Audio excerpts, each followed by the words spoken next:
Welcome to Being Confident from Within with Natalie Potts, the podcast that shares what it really takes to be confident. I'm passionate about helping people grow businesses with confidence.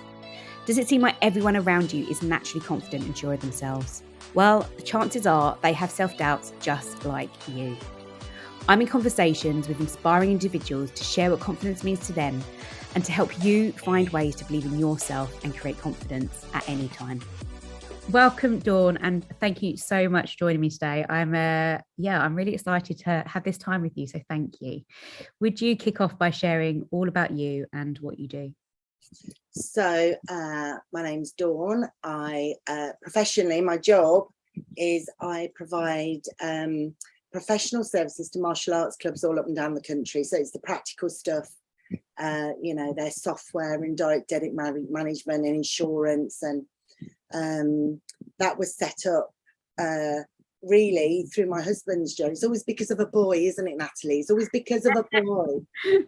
And sort of this was 30 plus years ago, and just sort of going through a journey with him from he taught martial arts part-time to going full-time to opening a second, just that whole, and the realization that the old boy network was doing an absolutely ridiculously bad job.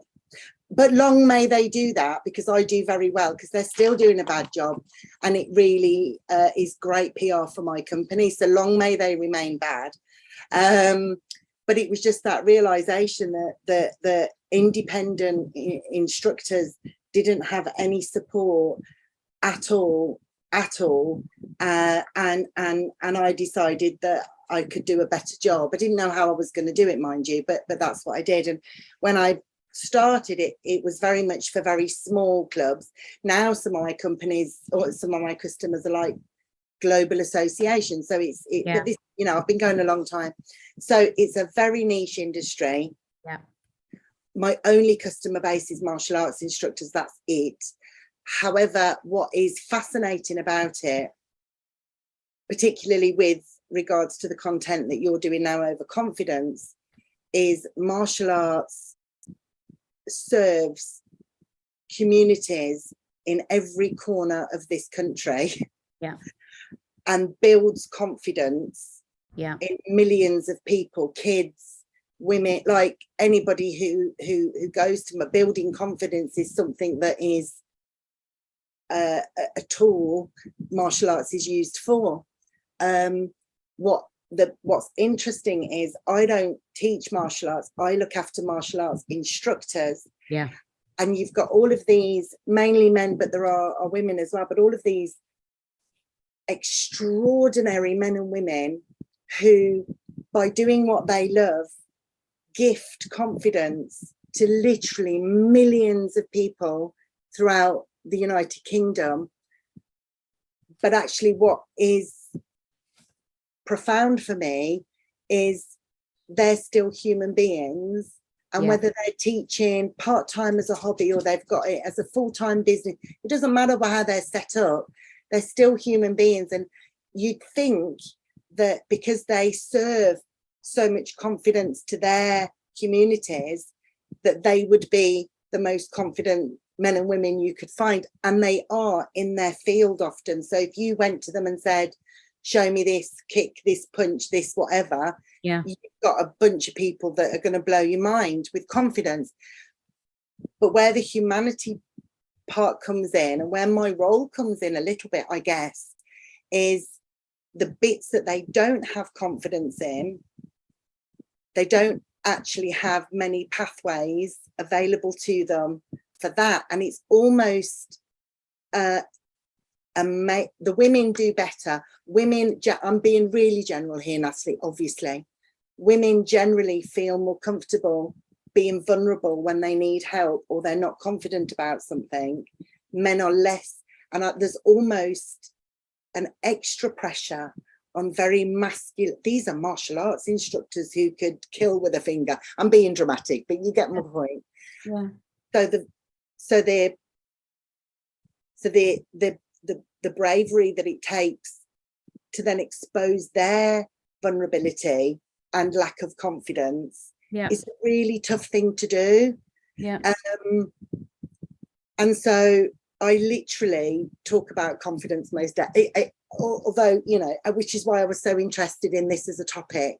Yeah. So from a female point of view, I've got one daughter, 3 boys, but just as an observation, my mum was awful. She was a narcissist. She was terrible. But you know what she did for me and my sister? She gave us self-worth and confidence that we could do anything that we wanted to do in life. And now I'm in my 50s, and you reflect back on, and you say to yourself, what's the ingredient that was the special sauce that gave you the ability to just do this or just do that or just do the other? And it was confidence. And from a female perspective, I think, I shouldn't say just female, men need confidence as well, but it's a really special topic to me, because I think it's literally a deal breaker in an awful lot, personal and professional, as to how we make decisions, the good ones and the bad ones. Yeah. And if we can gift our children with the confidence to be vulnerable, Yeah. you know, the confidence even to be vulnerable. I think people package this word confidence as egotistical. It can be quiet. It's just having the self-belief and the self-validation that even you can even be confident to be vulnerable. And it's such a gift to give to another human being. Well, you're a coach, I know you know this, so but it's such a gift to give to another human being. Yeah. That it's one of my most passionate topics. So thank you for letting me warble on about how I love confidence. I love your energy. I love how what's so interesting about this is that, and I've, like you just said, I find this with coaching, that so many people worry about how they come across and all that jazz. And I'm just like, all I do is create a space for people to talk. It's not that hard. It's actually pretty easy, and to feel heard. And that's where coaching is powerful in raising awareness. I said, stop getting hooked up on questions and what flow do I need to do on a model. I said, just be in a moment with somebody, listen, seek to understand, use your skill set, and help them, like you say, give them that gift of feeling listened to, and that they have it within them. It's just about drawing it. And I love a few things specifically you've said there. One about vulnerability, and it's actually a conversation I've had with somebody else this morning on this, as we did a podcast, because I'm doing one a day, which is my challenge.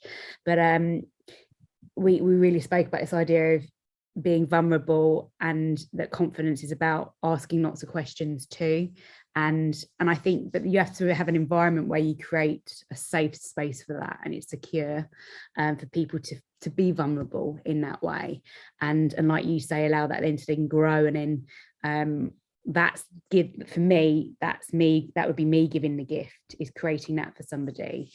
And what I also love really with what you're sharing is just that part there, that maybe for me, what I'd say the ingredient is in you is just that spark of energy that you have, and your passion for it being such so genuine. I love that coming across, and that's where I'm really big in terms of when I connect with people now, etc., on those types of things, because I think it's huge and it speaks volumes. And I guess let me build on that with a question for you though. So where would it be areas for yourself or people you know that it would be valuable to build more confidence? For myself, I think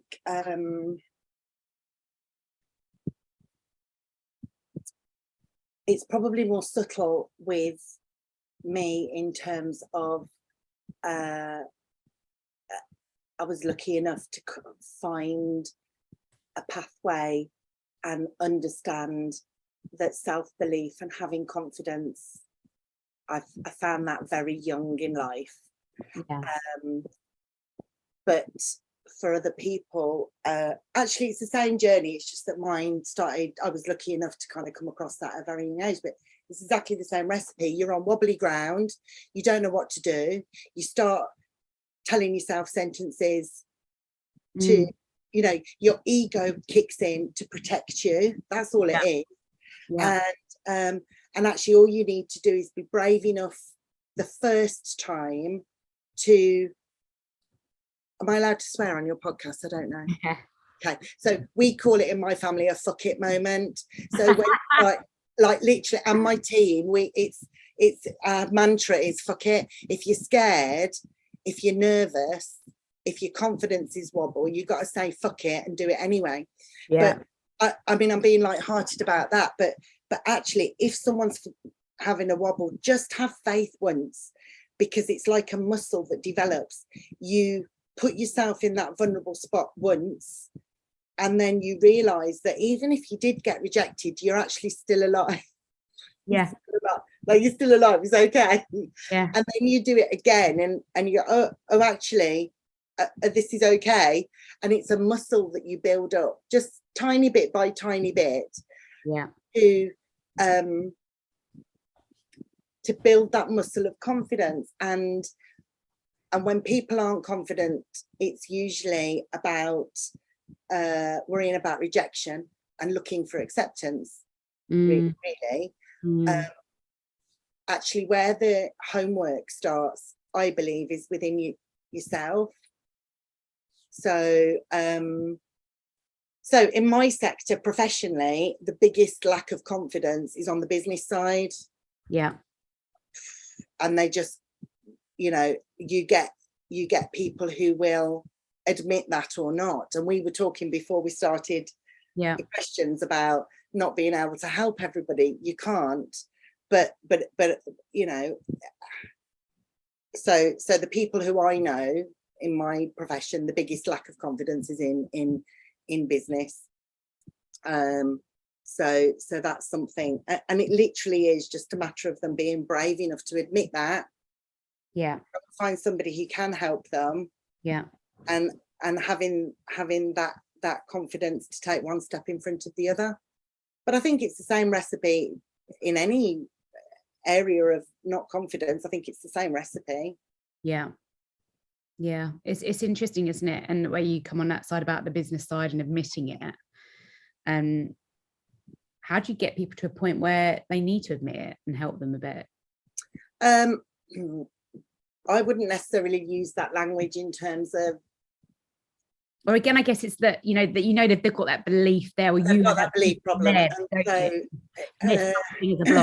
this is where, if you've got a community, if you're, I'm not a business coach, by the way, I don't sell business coaching, but we still engage with them on that level. So for me, I think my brand has developed enough trust that by the time they're on the end of the phone, and also I'm pretty straight talking. So if you're brave, if you've got to the point where you're brave enough to ask me for help, you know that we're going to work through that, but actually, and in a quite a blunt way, really. Yeah. And part of that bluntness is, and where I always start, and I bet you do too, where I always start is, what do you want? Yeah, absolutely. And then what's the leverage? So, you know, you might have a situation where, well, what I want is to earn this much, or have whatever it is that they want, doesn't matter what it is. What's the barrier now? And just identifying that barrier and actually picking that apart a little bit. And 99.9% of the time, the source of that barrier comes from a lack of confidence in something. Be it they're not confident that they're worthy enough even to earn money. Like it could, but it all boils down to confidence if you strip it right back. So for me, it's like, what do you want? And you can usually tell when someone is ready, because it's such a relief to have discovered that little thing, and such a relief. And then there's other people who are absolutely terrified to the boots. They run to the hills and they bury their head, never to be seen. It's like never having a conversation about that again. Put it in the block, lock it up, chuck it in the sea. So you know, from that point of view, yeah, that's how, what do you want? And to identify if somebody would benefit from that conversation is when, on my screens, that's the wind, isn't it? this is all glass behind me, so I put a screen up so that whatever's going on in the background. So to identify when somebody could do with that, it's when, as a customer, you can hear that they're not satisfied, not with the service, they're not satisfied with what's happening with their club. There's some frustration there. They're not doing something, or what are you not doing and why? Yeah. I love that. Well, I'm interested to know from your perspective as well, who has been your best mentor and why?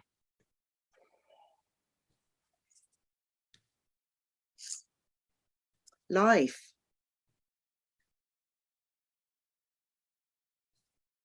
I can't pin it down. I'm going to have to say my mom.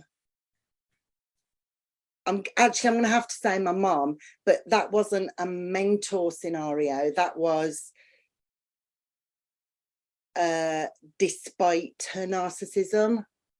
So you'd got this really strong woman who was middle England, middle class, 1970s, but she was not of her era at all. She was flipping extraordinary. So you'd got that as a mother, as a role model, that you can literally conquer the world, which helps. But the narcissism at the same time was that she would take all of your credit. If you did something good, that was to her credit. And if you disagreed with her, she would conquer and destroy you. So you had to hang on by your fingernails, Natalie. It was a do or die. It was a do or die. No, but I thank her for it. Like, this is not an uncomfortable. No. Like, I'm literally grateful. She taught me everything I need. She made me who I am. Yeah. So I suppose I have to give that to my mum. Yeah, it's really interesting, actually. There's a few people that have said, specifically actually their mums, but I know people draw on parents and that. And then I had a moment where I was like, I probably need to get my mum on the podcast and ask her, because it'd be really interesting. And it's really interesting. I remember doing something on confidence a while ago, and she goes, oh, I listened to your podcast, made loads of notes. And I was like, on what? And she was like, oh, just stuff. And I was like, you in your 60s? I said, well, you're going to start now. You know, bless her. And she's like, I know, but it's really good. And I was like, right, mum, please just do it, because she doesn't have as much confidence as I do. And yeah, it's really, really interesting. And I think I love what you shared about the fact that you're aware of it so early on. And I feel very privileged with that, with coaching, because I absolutely love it, and mentoring.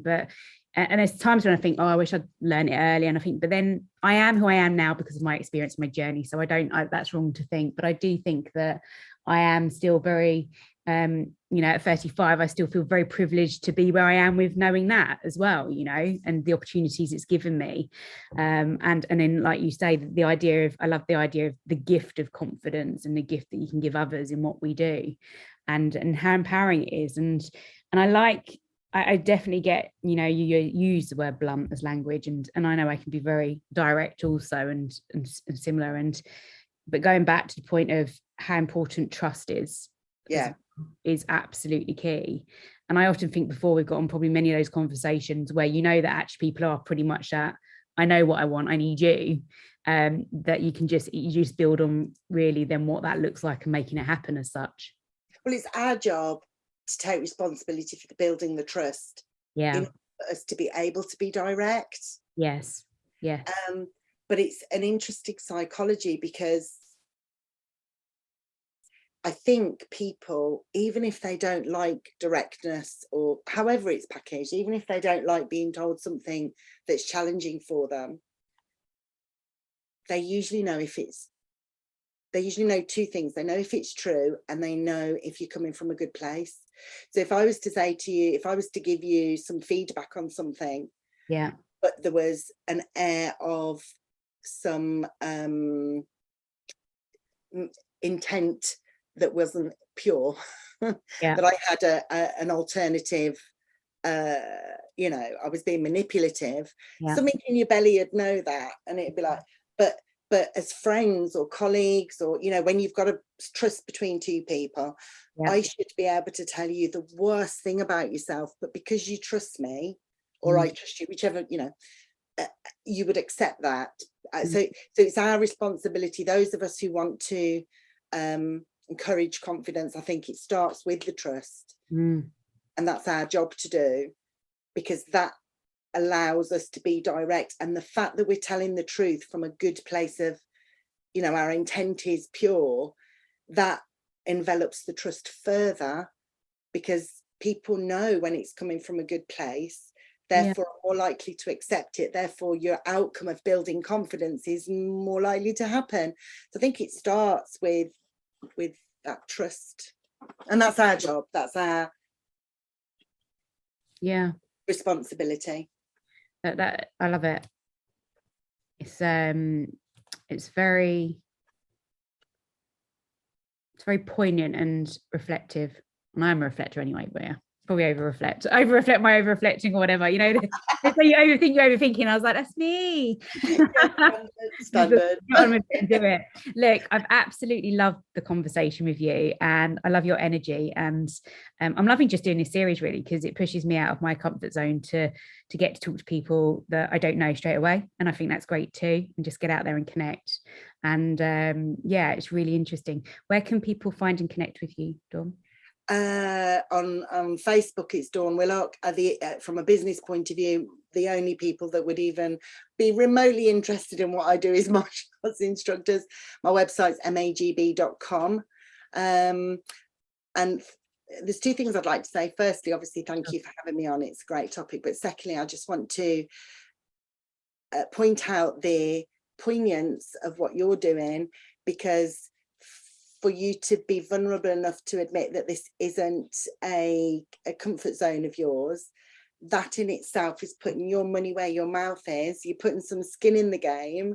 And if that can inspire other people to have the confidence to do what they're doing, well, it's inspirational, and I'm really honoured that you've let me share this space with you. Thank you. Oh, I love it. Sometimes I am super confident in things, but I think that I'm realizing that, but not everywhere. And then it's just the curiosity with where I'm not and what that brings, and then, like you say, how you can help others. And I think sometimes when we are confident as well, we take that for granted. And then it's not ignorance, the wrong word, but you kind of think, oh, just get on with it. And that doesn't actually help or inspire people. So it's really understanding then how you help people. And I love the part where you say about starting with trust, coming from a good place. Therefore, it's so much easier to do the confidence part. And I think that's beautiful. I love it. So thank you so much for your time. I really appreciate it. You're very welcome. It's been great. And I shall see you on the other side. Yeah. Bye, Natalie. Thank you.